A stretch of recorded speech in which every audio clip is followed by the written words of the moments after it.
What's up, everybody? Showtime is Blazer King with King's Critiques, and we're here for Momentary Lily. I was gonna watch something else that was related to mystery, but I don't know where that's been uploaded, so suppose for now we'll do this because I was kind of interested in this anyway, due to its Yuri properties. That being said, usual preliminary type stuff. For at least the next 10 days, I still gotta remind you that this thing could be warranted to flicker on and off or change colors at any time.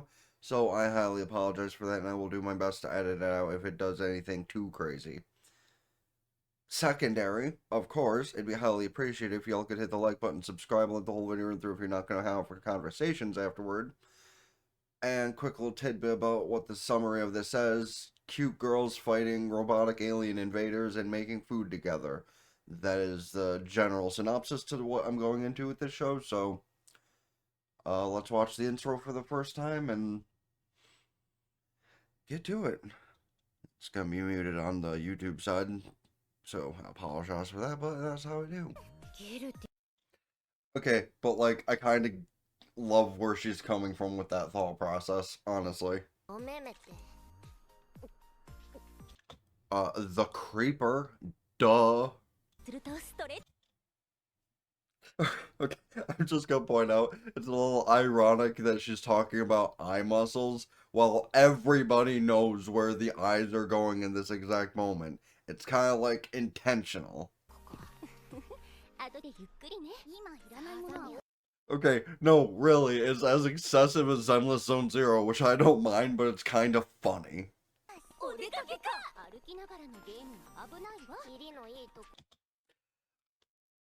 I know I've paused like 3 times in the first 2 minutes, but I will say, I really hope that at least a couple of them are of proper age, so this is one of those times where it's completely intentional for them to be looked at like that, and then they're not even close to what Americans consider a proper age, which, for at least, the one or two of them, maybe not. But, like, hopefully the one they're, like, doing it excessively for is, because, Jeebus. At least they acknowledge it. Oh, and she's double voiced. Okay, listen, I'm totally fucking based, but I do love the double sword techniques. Like, that might have come from, like, one of everybody's least favorite anime characters, which, again, based, but I'm sorry, I can't be helped. Like, I've played so many D&D characters and shit that have done the double sword thing, and it's just so fun. Oh, good. Now we have the one lone character who's probably similarly adept to powers that these girls have, but has lost her fucking mind. Because you need that trope. But honestly, I enjoy this trope better than other tropes, so... Unless I'm slightly wrong and she's actually gonna find the other chicks and be the main character. Which also could be that, way of things, trope-wise, but... I'm going more for she's just kind of the villain. Then again, she does have the look more of a main character than a villain. I don't know. Just with this first couple of seconds, I'm so unsure. L Self-Defense Force. Okay, no, I'm resulting on the first thing then, where she's probably going to be like one of the main characters, because I doubt they will have given this much, walk around time and then her discovering the rest of the good guys if she wasn't going to essentially join them. Or maybe just be their tag along that they have to protect because she can't defend herself. Or maybe a Madoka case where she's actually going to be the strongest one of them, but not until like the third or fourth to last episode. Yet you've already been discovered by one of them in your ranting and raving, just for the record. The immediate of, oh fuck, I've been discovered, to, oh fuck, she's introducing me. Like, honestly, I can't imagine the kind of anxiety somebody would have if they're like one of the last handful of people on the planet. Okay, but listen, like, how would you react in that situation Like, world-end scenarios are put out there all the time, and you never see a situation like that where somebody's just, like, super anxious still in general after all the shit that went down, and then you finally run into real people, and it's like, holy shit. And then they just kind of get all up in your face about everything, and you just, like, implode. Especially when, like, again, full transparency, like, at least 3 of the girls in that group are, like, really attractive. Like, if you're another girl or a guy, you're still gonna be overwhelmed by that kind of shit. Always rely on the bouncy one to be the friendliest. I mean, look at the girls from Love Live or K-On! Okay, well, Love Live might be a bad example. Nozomi was kind of a dick sometimes, but still. Yeah, that's why. Okay, is she going to become their personal chef now and find some food that she can actually, like, cook proper? Or at least take out of the can and cook it proper without, like, power and shit? And she did mention earlier that they had electricity. Then again, there was a power outage, so they must have, like, went out for X amount of time, long enough to fuck over a lot of that food, which is highly unfortunate. Okay, never mind. I take back my comment about her being a cook, because she was probably just asking if they actually had some extra because she's hungry. Oh, okay, never mind. I go back to my thought process on her cooking shit, because she actually is well prepared. Oh. Fight number 2, incoming. So, like, we know what's about to happen, right? Like, this is kind of anime 101. They say stand behind it, and instead of doing just that, she'll probably, like, see them in danger, and some high emotion, she'll touch the thing, and it'll transform into her own weapon. Like, that's the thought process I'm immediately going with. So, let me know how you think that's going in the comment section, and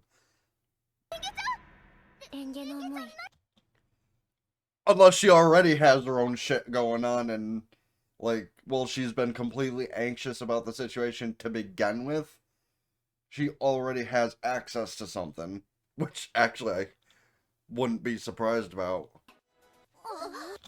Oh, unless she does have a connection to these things past what we thought. So it's not really she's taking the villain route, but it's kind of like one of those situations when you're in a zombie apocalypse and you're trying to take care of the one kid who has the cure. Oh, no, yep. She already had a weapon to begin with. Okay. Okay, and it kind of looks like a guitar, too, which is kind of fucking awesome. Or, not just guitar. Like, one of those, oh, what am I trying to think of? I guess the quickest one to point out what it actually looks kind of like one of the gliders from Sonic Racers. Bitch just killed both of them without them even needing to get involved.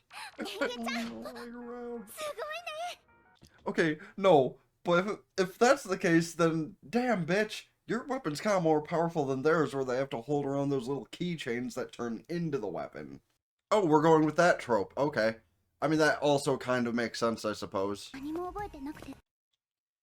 Yeah, that's kind of the unfortunate thing of, like, post-apocalyptic societies, that kind of shit goes down, but hey, uh, she stumbled upon a bunch of people that are strong as well, so y'all can be one big happy family, because this totally isn't going to be one of those anime where they're gonna, like, probably die one by one.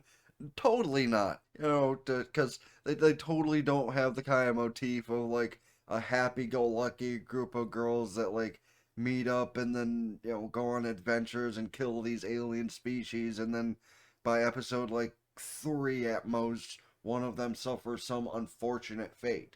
No, this isn't one of those at all.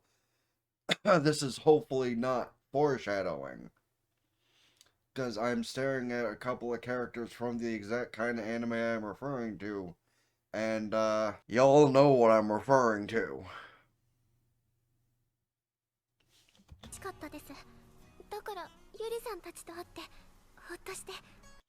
and hopefully that relief can stick.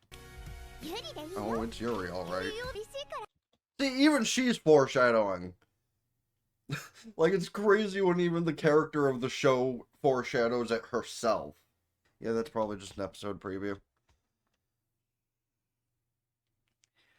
Okay, well, number one, I will reiterate that there is no specific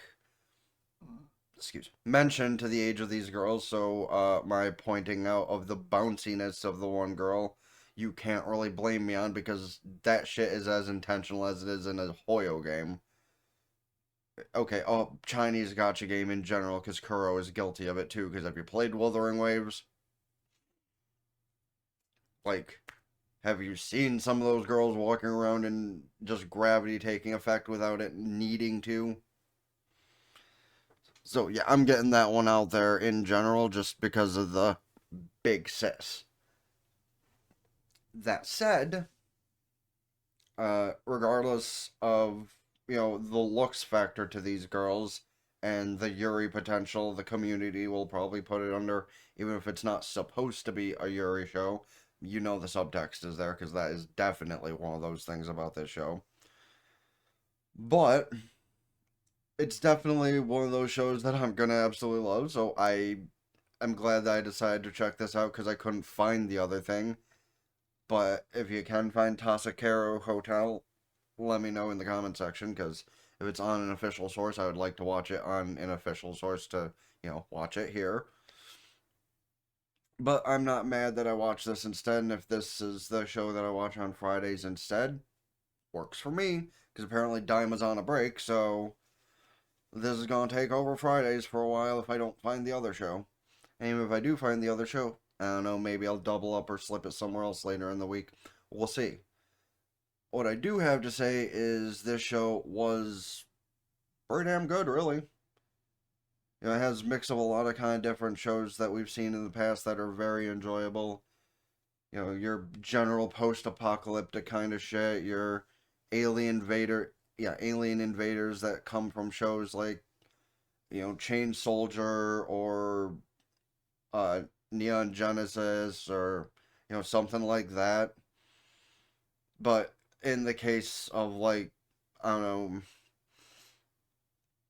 know, shows like Yuki Yuna and also flashing back to, the fuck was the first thing I said other than Neon Genesis? Chain Soldier, where, like, the number of humans has gone down rapidly. So now there's only, like, some people remaining to keep the world safe. Like, well, Chain Soldier wasn't like that. They actually still had a regular human society, but the number of people was declining because of the shit that went down. So I guess it still technically counts. Plus, the girls getting superpowered abilities was more so my thought on that from Chain Soldier. Because, damn, some of those weapons. Uh, yeah, like, action wise, as a standalone, this is a very strong contender for, you know, being one of my current favorites. We haven't seen everything this season of anime has to offer yet, but just because of, the way I enjoy a lot of shows, this is definitely going to be up there. The Yuri potential, the action potential, the shit we've already seen that I don't need to go into further detail about. I love the potential of all of it. So, hopefully y'all did too, but you can let me know your thoughts on the show in the comment section down below. Of course, what you liked, what you didn't like. Are you going to continue to check it out with or without me? All that good stuff. And speaking of things you can let me know about any other shows, movies, etc. I should check out this season, next season, or in general. Please don't forget to hit the like button, subscribe to the gaming channel in the description down below. It's a real pain in the ass. I gotta wait 10 more days to be able to record the stuff for, the gotcha games safe or comfortably. I might try to find some time to do it later, but Jesus Christ, it has not been easy. Uh, Maybe I'll see about recording something after this because it's not even noon yet, so I might have the time. We'll see. Ring both bells. Follow. Sorry, my brain's kind of Facebook, Twitter, Blue Sky. Blue Sky apparently has improved more than I thought because I completely didn't even realize they had a multi-post button until yesterday. So that's my bad for still talking shit on them. Their general character space still needs a lot of work, but the fact they have a multi-post button is actually really cool, and I didn't realize that sooner. So, TikTok, Patreon, where you get the full unedited visuals and audio of everything upcoming guaranteed, and some things from the past in the near future. Uh, and of course, go follow on Twitch, subscribe there for benefits. Can do so Twitch Prime for free. That theoretically helps me out way more than it does over here. But subscribing to these still helps me, for the long term, considering it's been a goal I've been working on for a super duper long time. That all being said, it's been the Blaze Gang with King's Critiques. Out, for now. Peace. Why am I using those fingers? Don't ask.